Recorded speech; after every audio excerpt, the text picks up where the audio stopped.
Good morning, geeks and gamers. Welcome to the daily show that happens every day, Monday through Friday, here on the main Geeks Gamers channel.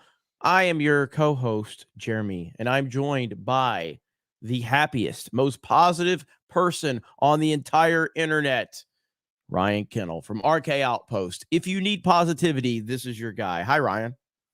Yeah, well, I certainly wouldn't call anything positive about what we're seeing out of the Guardians of the Galaxy box office unless you're talking about HIV, because it looks like this movie has AIDS, basically, the way that it's getting reacted to, the projections for the box office. Oof. Marvel's not very happy with it. So, yeah, we'll talk a little bit more about that and talk about Little Mermaid. We'll talk about Flash, things like that. Before we do get started, I feel like we have to tell a story about what happened when we were out to eat yesterday. Dude, the fact that we haven't even discussed that, and that was going to be the literal thing I was going to jump into as soon as you got done. So yesterday, me, Ryan, and Suresh went out to eat lunch yesterday to talk shop and talk about a few things with Geeks and Gamers. And I got to be honest, let's establish that the food was not that great. Not great. Cowfish at Universal. It wasn't like the worst thing ever, but yeah, it wasn't as it's not at the same level as some of the other stuff there. Yeah, not, but fries were good. But the funny part of the story is I order my food, Suresh orders his food, Ryan orders his food. And Ryan, what happened? Well, my order got fucked up. What do you know? A simple request. All I asked was for, no onions. That's all I asked for. No onions on the burger. Everything else I wanted. I just didn't want raw onions on my burger. And so it comes out immediately. It's like they put extra onions on it, I swear. And it's like got all this sauce on there too. So I'm sitting there and I get it. I'm like, well, I asked for no onions. And the stupid waitress is like, oh, I'm sorry. You want them to remake it for you? You want me to wait another 25 minutes? While you stupid fucking retards make another burger? No, it's all right. I'll just pick it off myself. All right. Like my hands get all disgusted because it's got all the sauce and everything on it. So I'm picking the onions off. Oh, it was funny. It's funny. It's so funny. I don't get it, man. I do. I get it. It's karma. It's your bad aura. It's because you're so mean to minorities and women, and it's the universe correcting your toxicity, Ryan. That's what it is. Yeah. Apparently.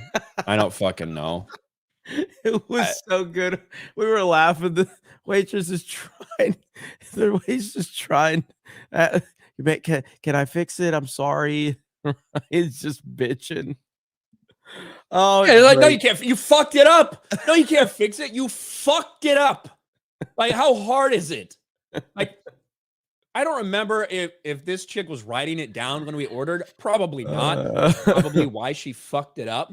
But oh my god.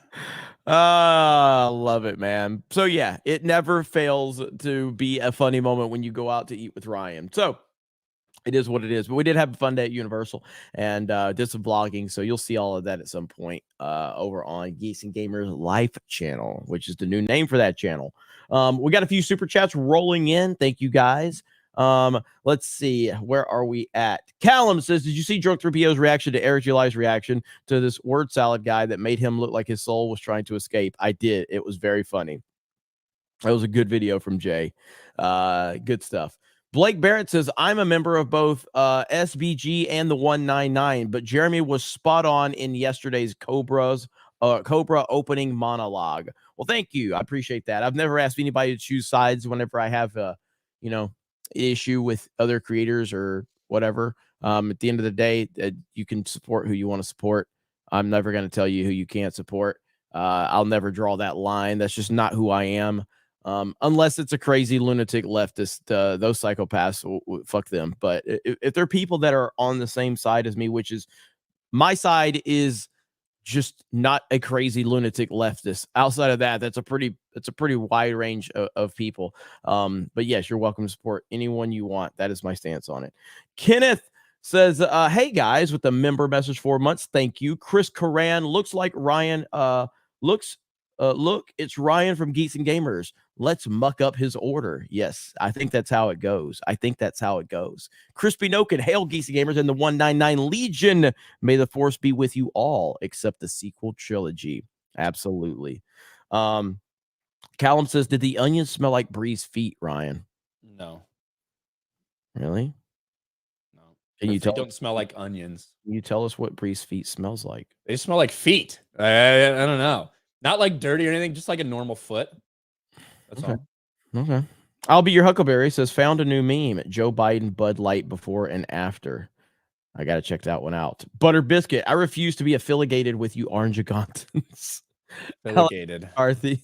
Alex McCarthy. Walsh wouldn't approve of this stream. FM199. Hope you're feeling okay, Alex. Everybody give Alex positive vibes. Dealing with a lot of surgeries. Alex has been going through a lot for like 2 years. Yes, it's been years now. So shout out to Alex McCarthy. We love you, bro. Bill Sotheby for 10. Whenever that happens to me, I make sure whoever cleans the lobby finds my quote no onions on the floor. There's you some advice, Ryan. Maybe you can handle it that way. I mean, I'd have to fuck up every restaurant I go to. I'd have to. I don't know.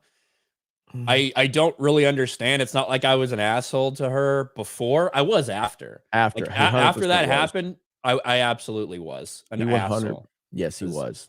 Yeah. I like before I was fine. I was perfectly normal. I wasn't mean to her. I was just like, hey, could I get this? Could I get this? Yeah, I'd like that with no onions, blah, blah, blah. Normal interaction. She fucks it up. And she loses all my respect. Superfly1234. You got politics, sports, and entertainment news. When is Geeks Gamers weather coming? No joke.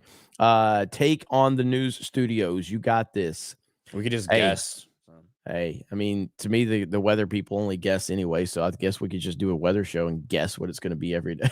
We could do that. I'm all right with that. We would just be reacting to like the Weather Channel forecast. Like that's what I would do. We'd react to the Weather Channel forecast, and then based off, look, they got this woman, clearly diversity hire, has no idea what she's fucking talking about. She was completely off about this hurricane prediction. The eye clearly went over Melbourne instead of Miami. These fucking reasons. If they would have hired men wouldn't be getting these problems wrong. But because they're hiring women, and especially the women of color, they continue to fuck up the weather because their wokeness has blinded their vision to actually just give you good weather reporting. That's where Geeks and Gamers comes in. We're here to give you the weather without the identity politics. That's right. Obviously, you can see there's too many people of color on this weather forecast. Very on the nose for the current day weather analysis entertainment industry. Yeah. Or we could roast them when they do those fake kind of like the weather's blowing me away, and then you got like random people walking behind them. That would be what we would have to do. Yeah. I don't think we have the modeling system ready to actually do weather reports. What are we talking about this morning, Ryan? Let's start with The Flash. This is kind of a short one, but The Flash was one of the biggest things that people were looking forward to at CinemaCon, which we were in Vegas during CinemaCon. We weren't at CinemaCon like so many other people that got all that access. But The Flash is one of those things that they knew it was going to debut. Warner Brothers Discovery, they were going to put it out there, and people have been raving about it since it came out. Now, I don't think it's probably the level that people are talking about in terms of how good it is. It does sound overall like it's probably a decent movie, surprisingly. But one of the things that people associated with the production are coming out and saying, this movie is just so good, Jeremy, that it'll make you forget what a terrible human being Ezra Miller is. The Flash production designer says audiences will forget Ezra Miller's crimes. The Flash production designer, Paul Osterberry, believes DC Studios' film will make audiences forget Ezra Miller's crimes and problematic behavior. What a horrific take. My God. Yeah. And the reality is that if you just don't say anything about that, there's actually a chance that a decent amount of people do forget about it. You know, it's been a while. If they came out and this movie was great, there's going to be some people that never, ever forget and always, have something against Ezra Miller for good reason. Look at all the stuff he's done, choking women, throwing chairs at women, aside from all the disgusting other allegations that are out there. But to come out and say this is so, so stupid. As Warner Brothers gears up to release The Flash in theaters this summer, many moviegoers are wondering how star Ezra Miller's history of legal troubles and alleged abuse might impact the release and press tour. The film's production designer, Oscar winner Paul Austerberry, isn't sweating it. During a recent interview, he said this. Austerberry says he's not too concerned with the stories surrounding Miller will affect the film. Quote, people will forget that, he said, noting that Miller did a superb job playing the titular hero as two distinct characters, which required production to shoot the film in two different chunks, with Ezra switching roles every few days. I don't think that's the greatest way to market this, Jeremy, but that's just me. I mean, this all comes down to he identifies as the bullshit that they want pushed. So now they're trying to justify all of this. This is so insane. This is so insane. This is why activist media is dying. And I think that's what we should probably call activist media, because that's really what they are now. They are activist media.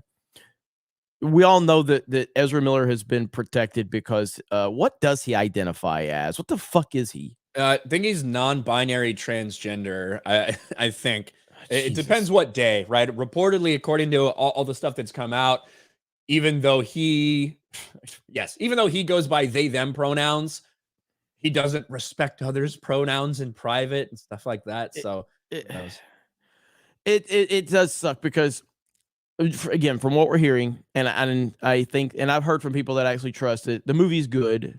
It's probably not as great as a lot of the reaction, but it is a solid movie. That's kind of universal across the board from people that have seen it, regardless if they say it's the greatest thing they've ever seen or if they just say it's good. It's good. It looks like we have a good film on our hands. The problem is that you can't just ignore all of the stuff that's gone on with Ezra Miller. You just can't do it. And the fact that the media is trying to put this out there, ultimately it just shows their lack of self-awareness, because when they put articles out like this, all you're doing is highlighting what he's done and defining the film off of what he's done. This is not a winning formula in any way, shape, or form.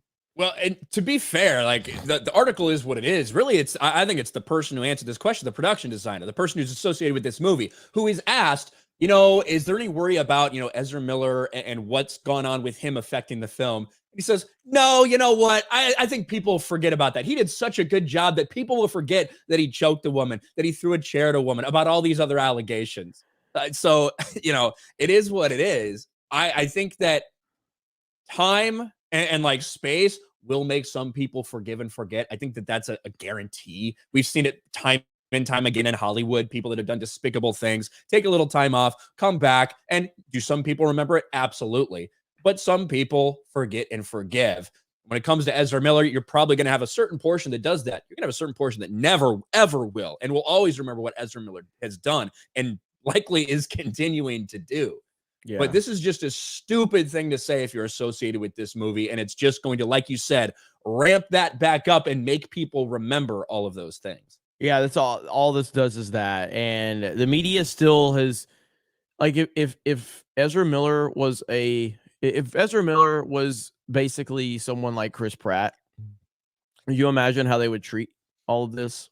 Could you imagine it if he was a Christian conservative and he had these accusations surrounding him? Of course, that would never happen with someone like Chris Pratt. But the point being is that if that was out there, what the media would be doing.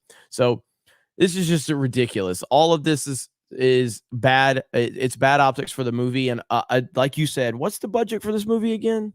They came out and they said $220 million, which is way, way less than people have been talking about. I don't know if I believe those numbers. I think that might be the budget before the extensive reshoots, because they just recently came out with an article saying it's one of the most expensive movies in DC history at $220 million.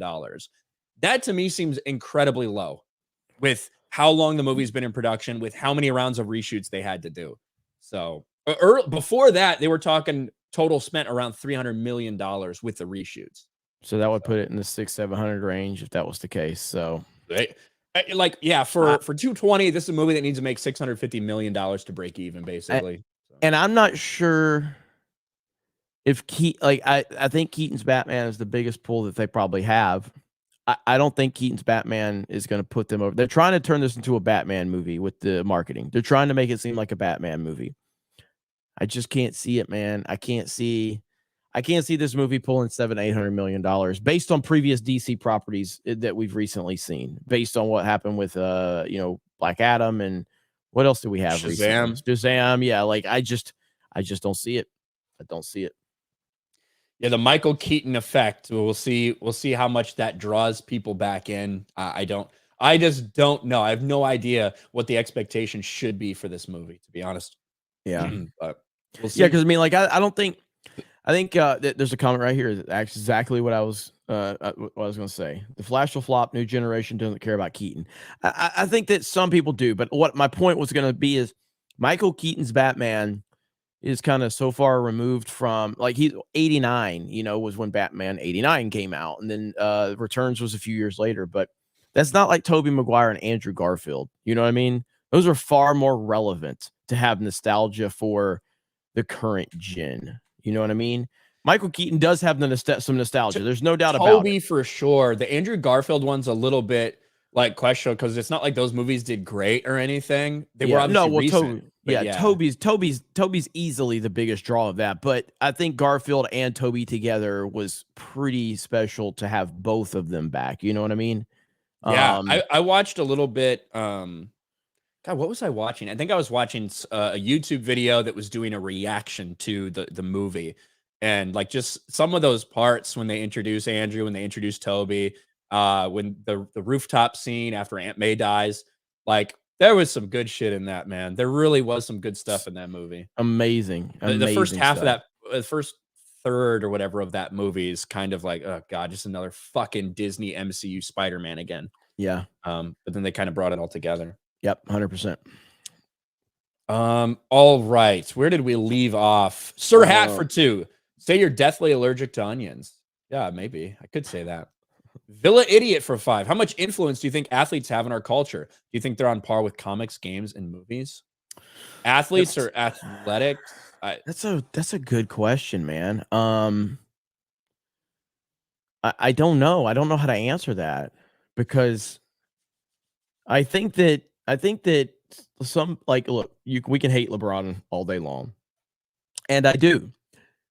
The dude is a massive social media influence. He just is. You know what I mean? And not only just here, but around the world. He has a lot of pull and influence. He's a billionaire for a reason. But it's weird because, like, how much, I don't know how to answer the question, is how much influence do athletes have? I think it all kind of is a big pot, and you see that there's this sweeping narrative among professional athletes, Hollywood actors, and relevant social media influencers, and they all seem to lean towards the left.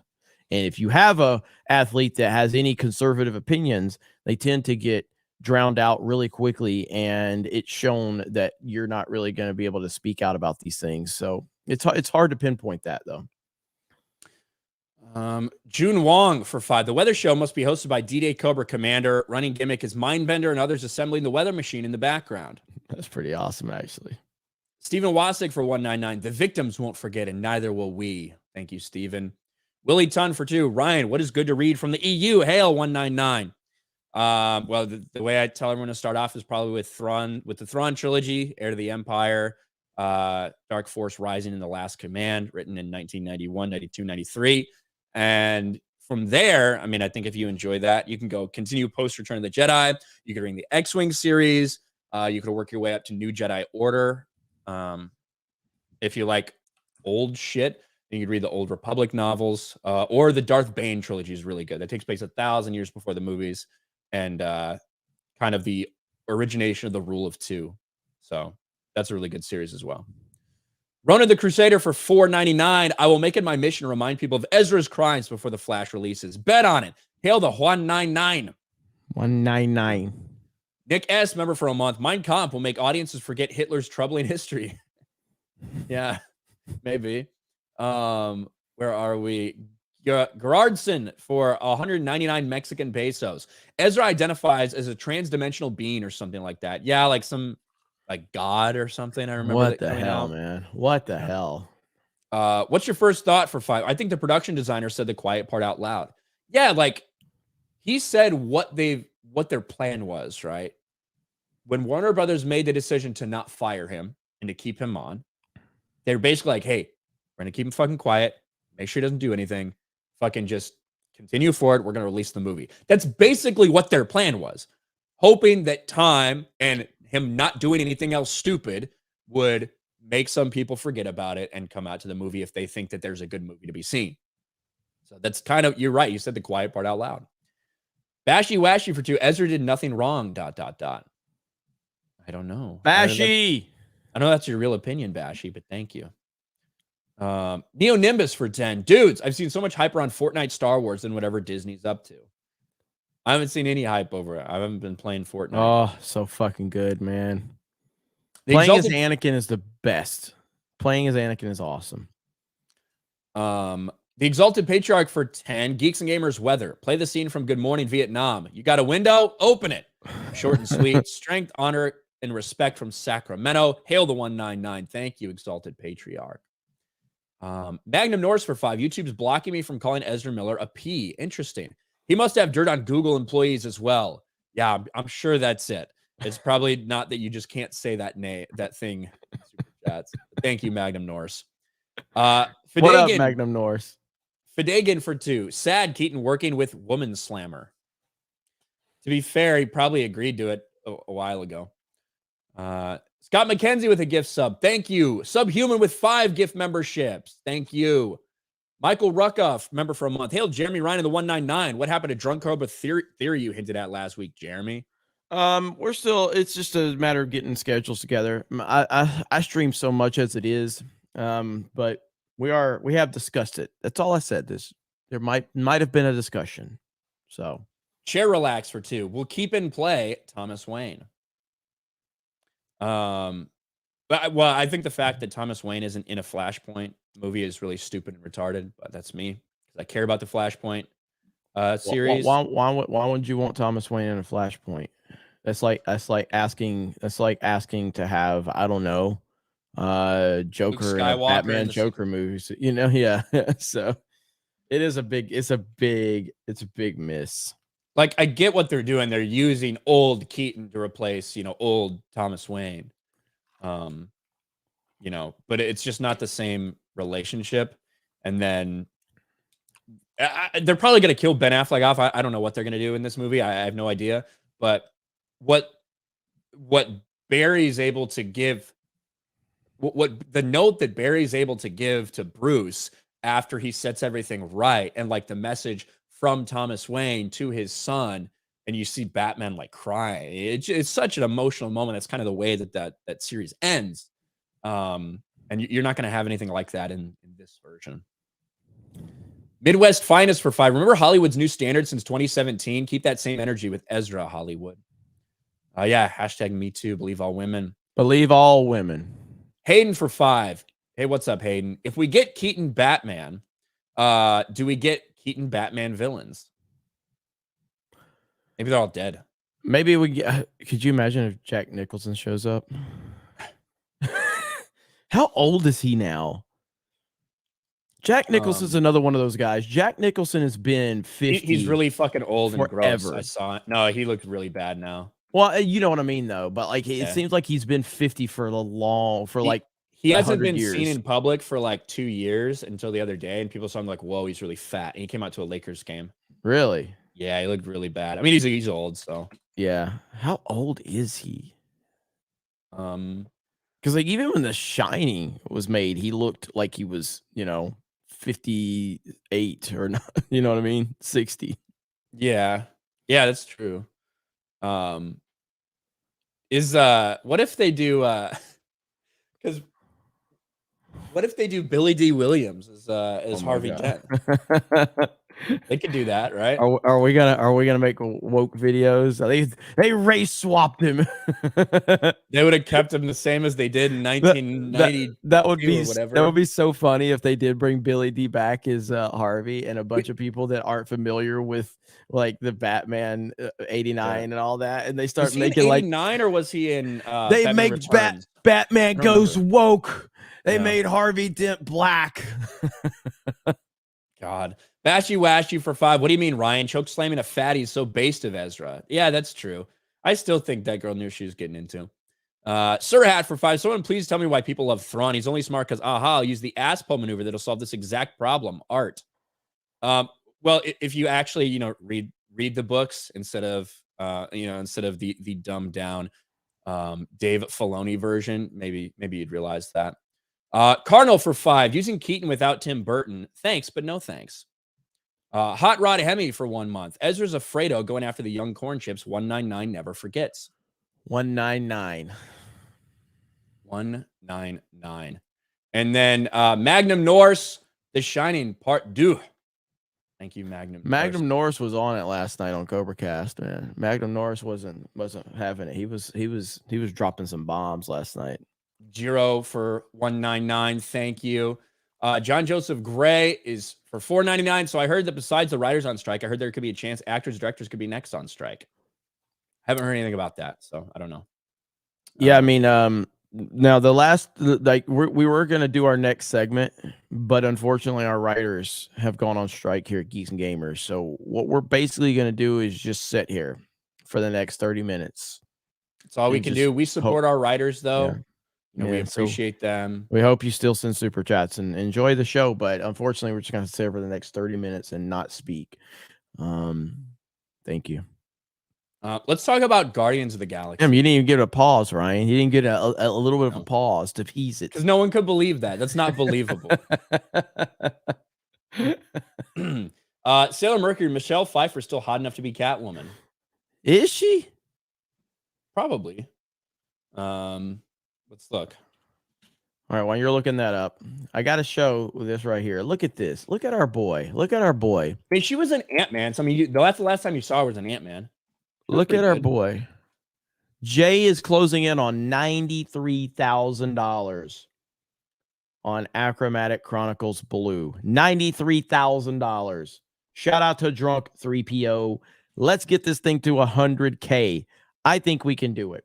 Do you think we can do it, Ryan? Oh yeah, I think so. I don't know how long he's going to keep it open, but we have to get this thing close so we can make sure he keeps it open to 100K. So shout out to Drunk 3PO. Awesome work by him. And if you guys have not backed Achromatic Chronicles Blue, please consider doing so and support him. 199 has to show that support. I think Michelle Pfeiffer looks pretty good for how fucking old she is. She's in her fucking like mid 60s, right? I think she looks pretty good. She was in Ant-Man and the Wasp: Quantumania. I didn't watch it. Well, fuck. She was in Ant-Man and the Wasp. Yeah, I remember. There you go. Wait. No, that's the second one. No. I remember that she was in it, but I don't remember because I didn't see that one either. I don't watch Marvel movies unless we absolutely have to for FNC. But Ant-Man and the Wasp was like, that was like in the, you know what I mean? Like the lead up to Infinity War. Yeah, right? I didn't care about Ant-Man and the Wasp at all. Did I watch I'm trying to remember that I remember liking the first Ant-Man. I don't think I watched Ant-Man and the Wasp. I can't remember now. God, Marvel movies have just they added a woman and that was it for you. Hey, no, man. Evangeline Lilly. If you ever watched Lost, okay? She was hot as fuck, dude. Bro. She could get it. I don't care where the sand gets. She'd get it on that beach, on that island. Evangeline Lilly. I'm telling y'all. Hang on. If y'all don't know, okay, y'all about to find out, okay? Are you gonna get that that picture of her, like the pinup pit? Yeah. Trying to find it right now. Let's see. Michelle Pfeiffer's 65. Oh, there you go. Let's see. She's 65. 60s.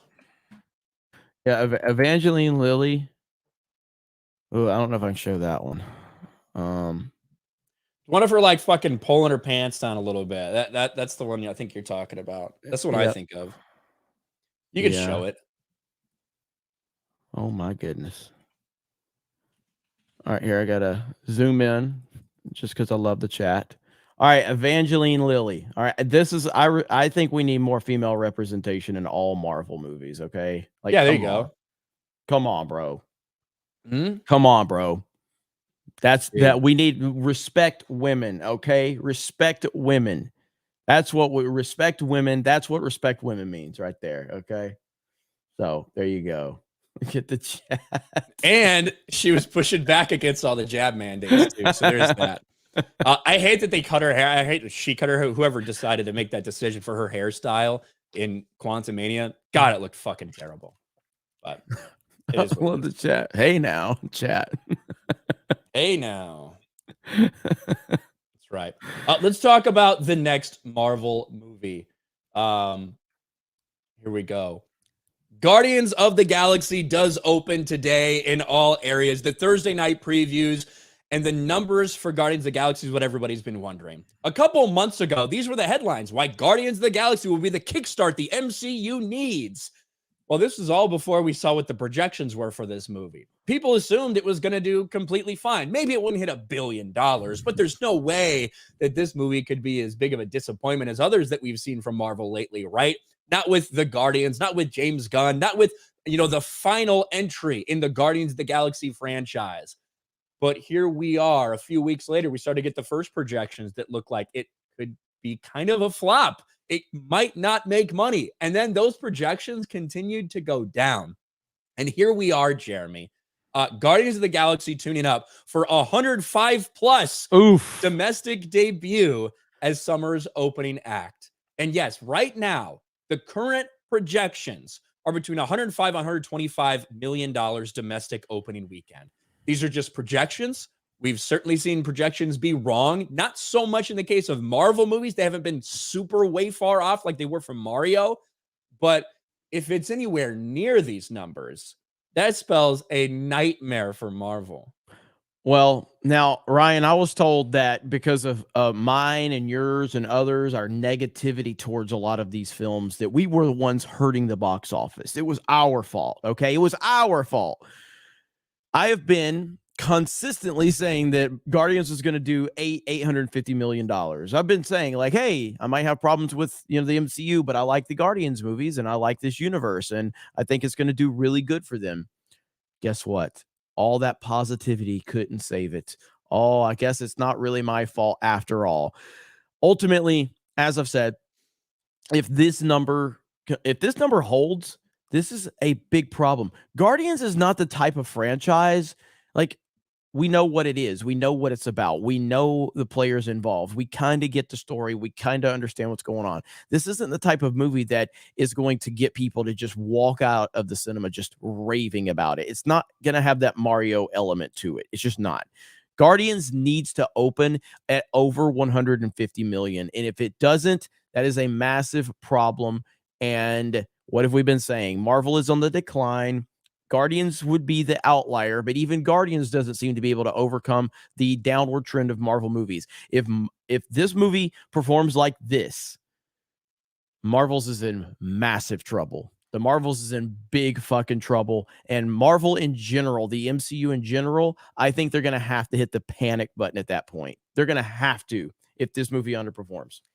Yeah, so if you're looking at this range, 105 to 125 million, something recently opened in that range, and it was Ant-Man and the Wasp: Quantumania, right? That opened to $106 million domestically, ended up $464 million overall, right? Even if you're talking about, because the number everyone was looking at was the first or the second Guardians movie, that opened to $146 million. There's no way this movie is going to have a hold like that movie did. We don't see 50% holds from MCU movies anymore, but regardless, this is a movie that made $869 million. Also $100 million from China that you probably can't count on anymore. So even if Guardians makes $750, $800 million, volume 3, that would still barely break even. And that would be outlandish for them to reach at this point. What about a movie that did open to this in recent MCU? Thor: Love and Thunder opened to $144 million. This movie had a global take of $760 million. So when you're looking at the trends, when you're looking at recency bias with the MCU and what they have been doing, how these things have been performing despite big box office opening weekends, if Guardians doesn't even have that, if they don't have this big box office opening, instead it's this low, this could be a movie that hits 600 million worldwide, maybe. And I don't know what to believe, because it's hard for me to believe these are the real numbers. It's incredibly hard for me to believe that right now the Thursday previews are tracking similarly to Ant-Man and the Wasp: Quantumania. I didn't think it was going to make $1 billion. I never thought that, but I did think probably 750, 800 million would be the range. But the projections we're seeing would put it much, much less than that. Yeah. I fully expect, this is what I think. I think that over this weekend, it's going to overperform these expectations. It's going to come around to like 140 or something. And people are going to try to praise. The media will put a spin on it. Oh, Guardians overperforms expectations, shows Marvel is back. That's what I think the spin will be if it does overperform at all. But the reality will be, how does that stack up? What does it mean long term? And $750 million with a $250 million budget. $750 million is essentially the break-even point for a movie like this. And that's a tall task with this type of opening. And I haven't heard a lot of the reviews. I know specifics, although I have heard that kind of generally people that I trust kind of like they like it. They think it does a good job of kind of, closing the chapter on this story, but it's a little darker than maybe some people were expecting for Guardians. And again, if that's the case, I think that could hurt it too, but this is a problem for them, man. This really is. And even still, when it's all said and done, if Guardians does not do over $800 million, just look out for panic at Marvel. Look out for a massive panic. And I don't think it's going to hit 800 million. I think it might do even less than 7. It's definitely going to do over 7, I would think. But holy shit, it's hard to predict at this point in time. It really is. If it opens to that, it's not. Like, if it opens to like what it's projected at, it ain't doing 7. Like, because right now it's tracking effectively in between the openings for Quantumanium and Thor: Love and Thunder, closer to Quantumanium, which made 460 million, versus Thor, which made 760 million. So I think right now you're in that kind of middle range, but it's just tracking. It's just projections. It could be really off, and we'll see. But all we can go as what we have right now and the numbers that are out there, even what the trades are saying, they're estimating a $250 million worldwide opening. Ant-Man and the Wasp: Quantumania was a $230 million worldwide. Yep. Hey, I'm all here for it. At the end of the day, I like these Guardians movies. I like this universe. I like what James Gunn has done, and I obviously big fan of Chris Pratt. But I don't know, man. It's gonna be wild. And personally, Marvel deserves. I mean, obviously, Marvel deserves this. Marvel deserves all the backlash they're getting, and then some. And so they put themselves in this position, and we'll see how this weekend plays out. And obviously, we're gonna cover it Monday on Geeks and Gamers Daily. There you go. Sir Hatford, too. I've only read the books. Well, have you read Thrawn Duology? Have you read Outbound Flight? Because to me, it's much more than just, art. I think Thrawn's an awesome character. Jiro for 199. Thank you. Lizzie F. Go ahead. Let me get this. Breezy Bird says that Jeremy Mario is at $30 million in Japan a weekend. I was actually looking for those updated numbers. So again, I don't know how to judge Japan's box office.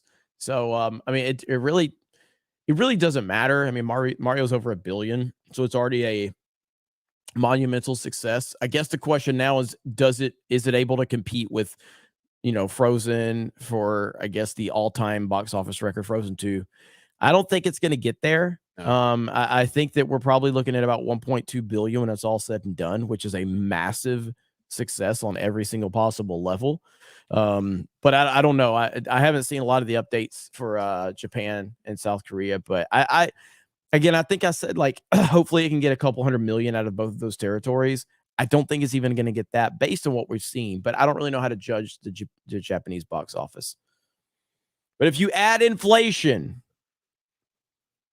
maybe it gets there. Maybe.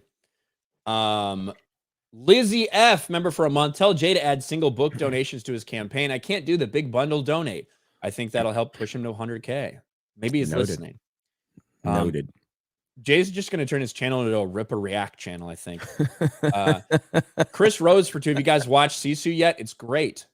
No, I haven't had a chance. I don't have a chance to watch anything. Magnum Norse for 5. I passed out drunk, woke up, you were streaming again. I think our cycles are lined up. Kizzy for 5. What would you do if you had nothing to do with a situation, but a 13-year-old boy was expelled for assault, but the victim told your child it was consensual? A 13-year-old boy was expelled, but the victim told your child. I would give that information to the people that need to know it. I'd pass it on, but I don't know. Eric Stratton for 777. A 200-person local IMAX theater with lounge chair seating. 3:45 showing today.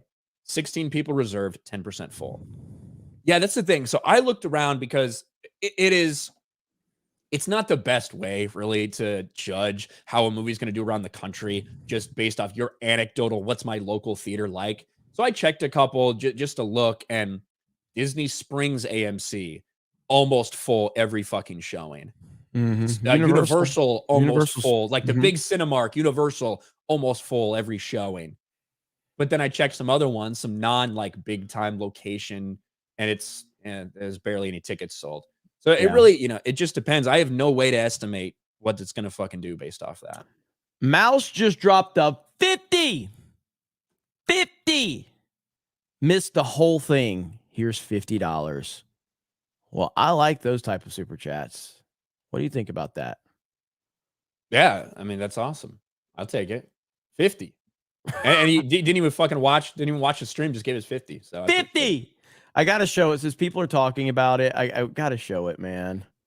Here it is.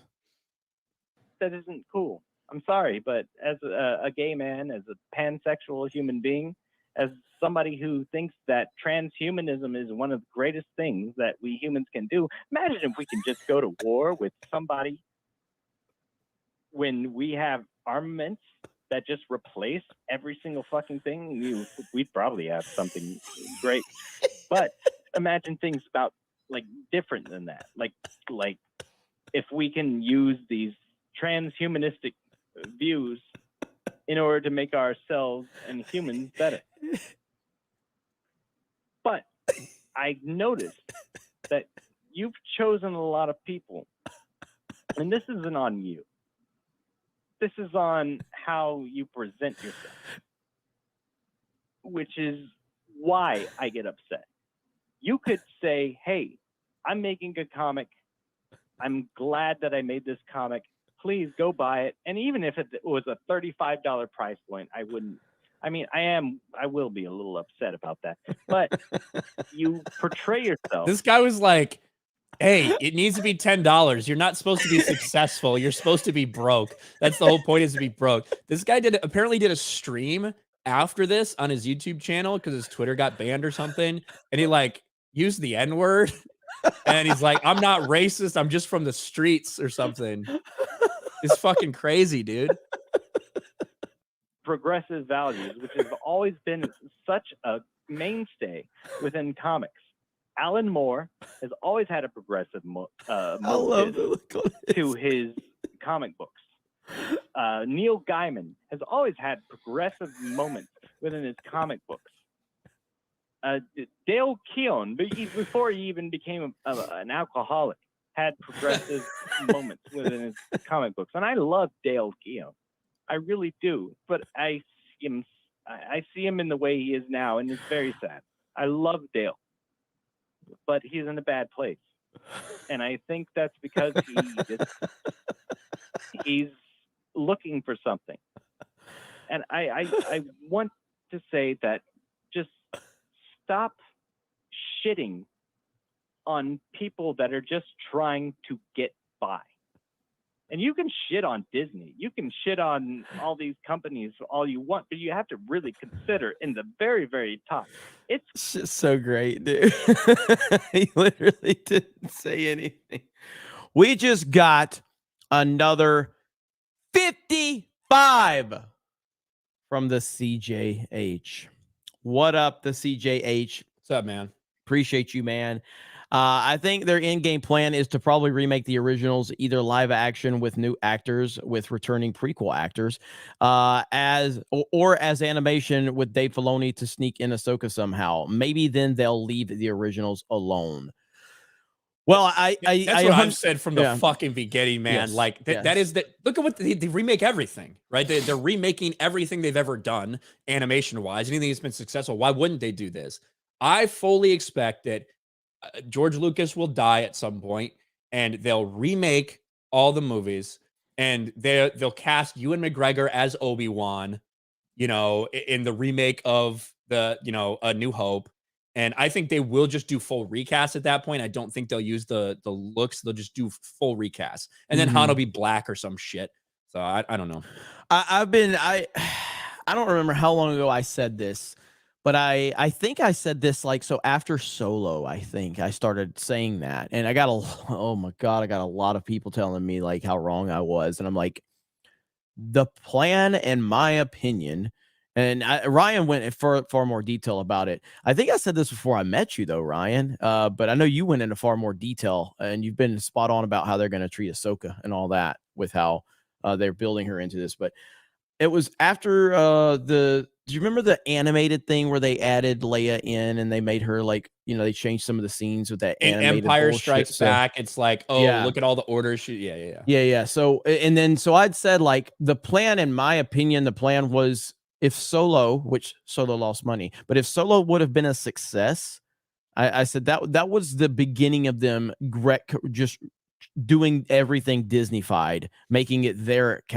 actors, you know, putting it in their light. So they wanted Alden Ehrenreich to become the definitive Han Solo for people. You know what I mean? That's who they wanted you to think of when you saw Han Solo, not Harrison Ford. They wanted Alden Ehrenreich's Han Solo to be all over the merchandise, all over Disney World, all over Disneyland. That was going to be your Han Solo. And if that would have been successful, then they would have started putting young actors as Luke and Leia. They would have redone all those little stories and kind of intertwined it back into it. And ultimately, what I would think was leading up to just doing a complete reboot or remake of the OT.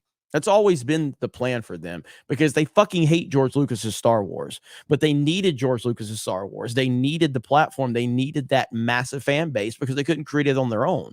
So while they hate George Lucas's Star Wars, they needed it. They needed that sandbox to play in. So, yeah. And I think that they can, like, the guy that they got to be Luke for Book of Boba Fett looks so much like Mark Hamill. Like, look at, here you go. And this is what up, whatever. Flash? What up, Yellow Flash? What's up, Flash? This is, you know, whatever in terms of the post and what the post means itself. But this is the guy. This is Graham Hamilton. He's got all the dots on there because he's got the mocap. Yeah. Because they're doing the, you know, the face stuff, putting Mark Hamill's face on him. He looks like fucking Luke. Yeah. You know what I mean? Mm-hmm. Like, this is them all together. But like, he looks so much like Luke Skywalker. Like, you could cast this dude to play him. If that's what you're going for, certainly. So I think that they're going to wait. They're going to wait till George dies, because I think, not that they have to, I just think that even they realize what a fucking abomination that might be if they were to do that while George was still here. And then as soon as he dies, they'll make an announcement before the body's cold. But that's what I firmly believe. Yep. Pilgrim Media for 2. Hail the goats. Hail. Sir Hat for 2. I'll look for those. Are they the Disney ones? No, not the Disney ones. Fuck the Disney ones. So Outbound Flight takes place during like just before the fall of the Empire. You kind of get introduced to Thrawn as a character. Obviously written after the Thrawn books. The Thrawn duology, Spectre of the Past, Vision of the Future, deals with Thrawn's legacy and what he left behind and all the things that he set up. So I would highly recommend those if you're looking for more Thrawn stuff. Ryan. Yeah. We just got 50 gifted memberships. Wow. From Gremlin. 50. I need to get like a clip of Beardo yelling 50 for every time that happens. 50 gifted I'm not going to do it. I refuse to partake. Why? 50. Because the chat wants me to. Yeah, the chat always is right. 50. You guys have to peer pressure Ryan into doing the 50. You have to. Usually I'm reading, so it's whatever. But yes, 50 gifted memberships. That's a lot. Thank you. Kizzy for 199. Poor Rippa. Yeah, poor Rippa. 50 bomb. We lit. Look at the chat. Chat's going crazy. 2,300 people here. Thank you guys for tuning in to Geeks and Gamers Daily. We appreciate each and every one of you. It's awesome to have you here. We may as well talk about something else that doesn't look like it's going to do very well in the box office. The Little Mermaid is set to come out later this month. I think it releases on May 26th, something like that. One day after, 2 days after real Star Wars Day. They're releasing Little Mermaid. Oh, wow. That's going to be great, man. So did they get a redhead to play it? It's probably going to have like bright colors. You're going to see Flounder. It's going to be Sebastian. This sounds great, man. Ryan. Thank you for, just kind of light. It just brightens up my day to hear that. I did not know they were remaking The Little Mermaid. So this sounds great. Sounds awesome. So I can't wait to hear more about this. Before we do that, Mouse just dropped a 60. Wow. 60. Can't let CJ one up me. Okay, that's pretty funny. Appreciate you, Mouse. 60. That's pretty good. So we just got a big $60 super chat on top of the 50 gifted memberships. And Ryan just told me that we're getting a Little Mermaid live action film. I am so excited. Oh, who do they get? Like a young Amy Adams, maybe. You kind of had to do Michael Douglas. They make him look younger. And, can they maybe get Amy Adams? That would be great because she can sing. She's already proven to be singing. That's a pretty good casting. Who did they get to play the role, Ryan? I'm so excited about this. They got a young lady named Halle Bailey. Okay. Haley Bailey. Okay. And she's black, actually. So she doesn't look anything like Ariel. What? How the new Little Mermaid remake is more progressive. What the fuck is this?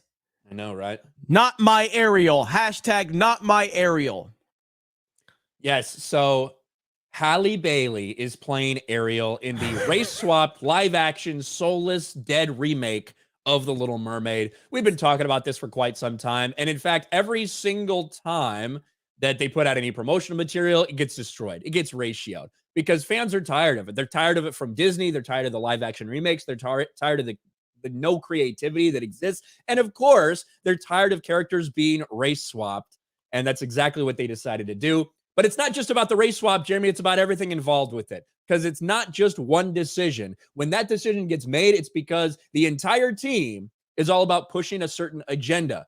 So then we found out that it's supposed to be more modernized, more acceptable for feminists to watch. How Disney's live action mermaid puts a feminist twist on Ariel. Little Mermaid star Halle Bailey discusses the upcoming feature film's feminist twist on her portrayal of Disney's iconic Princess Ariel. And now we even heard about this. We heard they were going to change the lyrics up, Jeremy. Might as well gender swap too. You might as well gender swap. That'd be fine at this point. But we even heard about how they're going to change the lyrics of these songs because Prince Eric needs to care more about consent. The Little Mermaid remake's controversial lyric changes explained by the director. Speaking to Disney in a recent press conference for the Little Mermaid remake, director Rob Marshall shared why some musical changes were made to the upcoming film. Quote, "We asked Lin-Manuel to make some slight adjustments to the original lyrics for Kiss the Girl because it's important to remember the culture and sensitivities have changed over the last 34 years, and it's vital that we be respectful to those changes." I think it's far more important to be respectful to, I don't know, what you're deriving this from, what you're adapting this from, to the fans, to the audience. I think that's who you should be respectful to, not so much to this whimsical fucking Twitter world that would find it offensive, the lyrics to Kiss the Girl. Your point is so valid about when you said, like it's not just about one decision about the race swapping of Ariel. This entire production, the entire team is about identity politics and wokeness.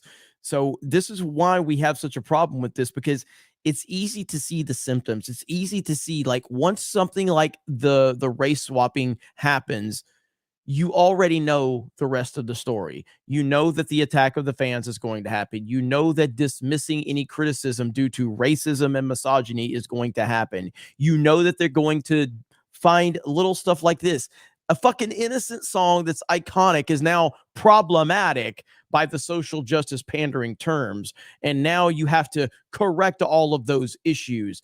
This is always how it goes with wokeness. There's never an isolated decision. There's never a good faith decision when it comes to race swapping a character. It's never done for the right reasons. It's always done for the wrong reasons. And it shows you that there's a pattern that's going to follow every single fucking time. every time.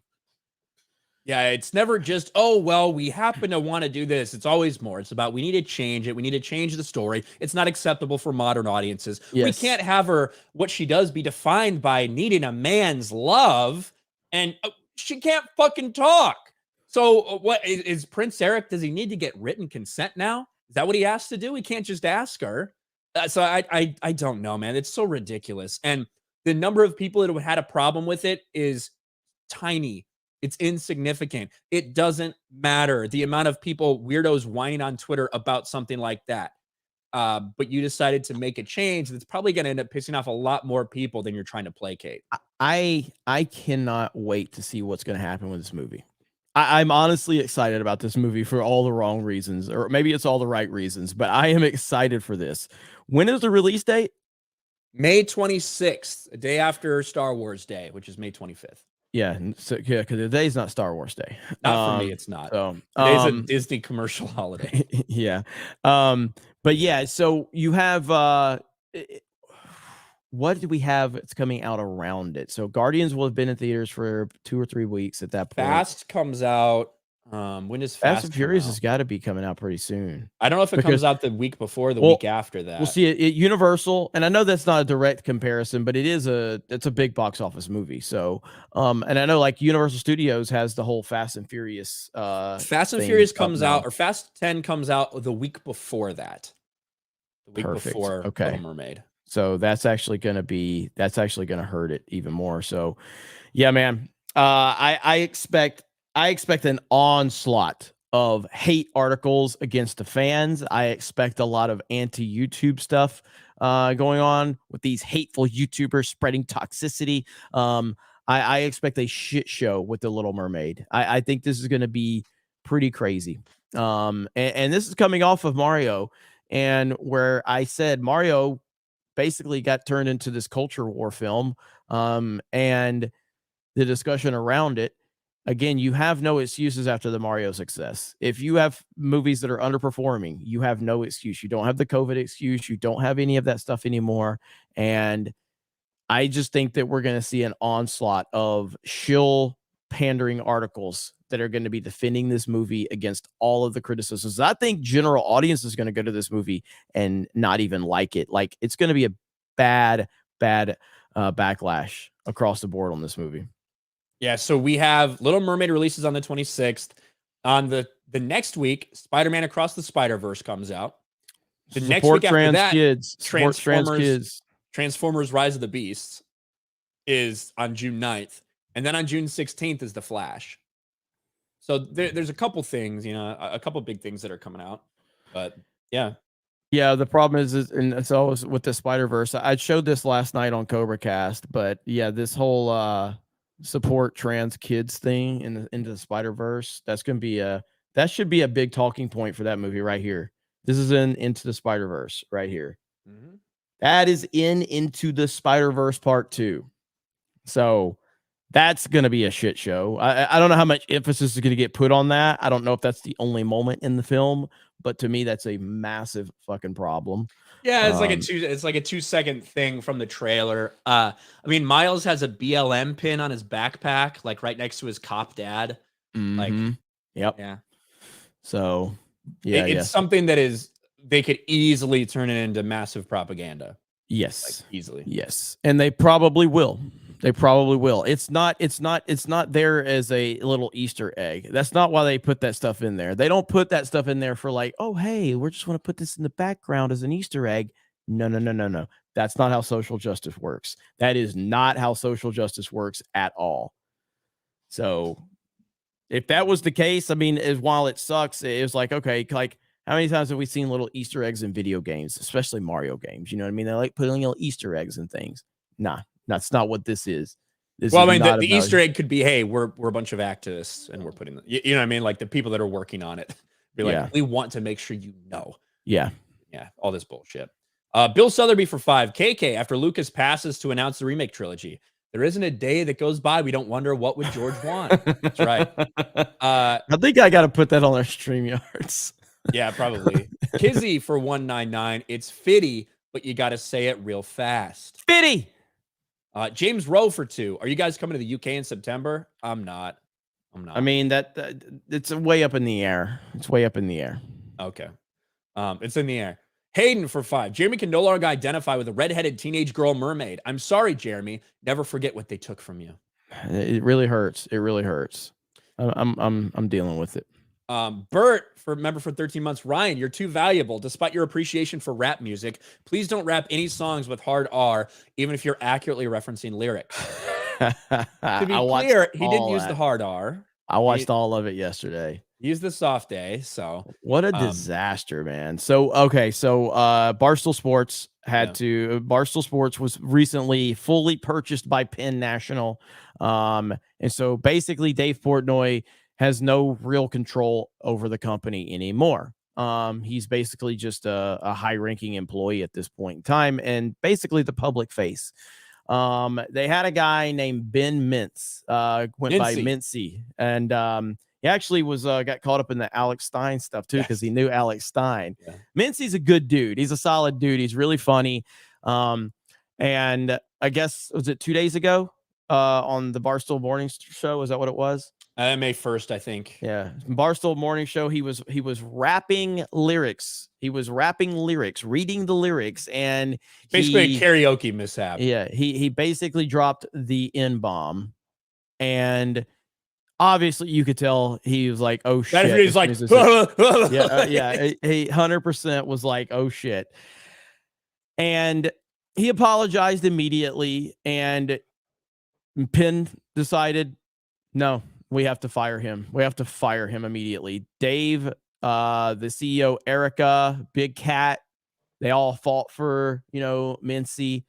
Penn decided, no, we're firing him. This is detrimental to our business. This could hurt us in regulations, whatever. I saw Robert Barnes going after him last night over that claim. Dave made a video breaking it all down. I'll be honest with you. I thought Dave gave way too much information. Like he shit on Penn. Yes, he did. He shit on Penn hard. He again, if I can't imagine Penn was happy about what Dave said. I can't imagine that they were happy about that video. He gave, especially when their stock dropped the next day and Portnoy tweets out a screen cap of the stock dropping and he's like, that's Mincy right there. Yes. Right? Yes. Yeah. So, I mean, it is what it is. It's bullshit. It's ridiculous. It's wokeness. There's no doubt about it. And nonsense like that is cancel culture. That's 100% cancel culture right there. Mincy did nothing wrong. Who cares? In fact, bring it. Hey, Mincy, we'll bring rap lyrics. Yeah, Mincy, we'll bring you on Geeks and Gamers, bro. Hit me up. You and Ryan will get along great. Like, guess what? If white people aren't allowed to enjoy or sing along or whatever with rap music, is that really what you want to say? White people aren't allowed to buy black people's albums anymore? Is that where are we at in this? These are fucking lyrics to songs that, it was obviously a mistake. He obviously didn't mean to cause any offense, whatever. It's bullshit. And the fact that they fired him over that is nonsensical. But it's slight. Barstool got popular because they weren't mainstream, and that's just one more indication that they're not the same Barstool as before. I will defend Dave though. He went to bat for, like, he did everything he could. Well, but it's not. But I mean in a broader scope. So a lot of people saying, "Oh, Dave sold out. Dave sold out." Dave, and not only Dave, but the people that helped build Barstool with Dave got massive benefits from that. You know what I mean? It wasn't just Dave that sold out. Like Big Cat, you know what I mean? Big Cat, who's the heart and soul of Barstool. You know what I mean? Big Cat got massively rewarded for all of his hard work. Yes. The people that have been there with Dave got a big payday on that. So he did what he thought was best for him and his, the people that helped him get there. The people that built Barstool, not just Dave, the people that built Barstool got generational wealth. Yes. Like, because of what happened, and it changed their lives and their families' lives. All those guys had been grinding in a little fucking dog shit office for years and years that had built it from the ground up. So yeah. But it's that video he made. I couldn't believe he made that video. I really couldn't, because I'm like, holy shit, he went in on them way too hard. He didn't make it as direct as I'm probably making it sound, but he just gave way too much information up. Whew. But what a bad situation. It's at the end of the day, Penn National can get, that's a fucking ridiculous decision. And shit like that is so bad for so many people. And if you think that you're perfect and you're going to fire somebody for a fucking rap lyric, are you fucking kidding me? It's just so dumb. And Robert Barnes had some tweets about it last night. You can go check out his Twitter account. He had a lot to say about how much bullshit he thought it was on the regulation side. Let's get through these last couple of super chats here. Kizzy for 199. Change it to Kiss Dat Ho. More modern. Yeah, there you go. The malware for 5. Ariel is so into Eric, she gets her legs and loses her voice. Kiss the Girl was every animal trying to get Eric to see she's into him. That's true, actually. Desperately trying to send a message to Eric that she wants to fuck. Jay's Soggy Taint for 5. Of course, Little Mermaid comes out on my birthday. Thanks, Disney. I like you said Little Mermaid.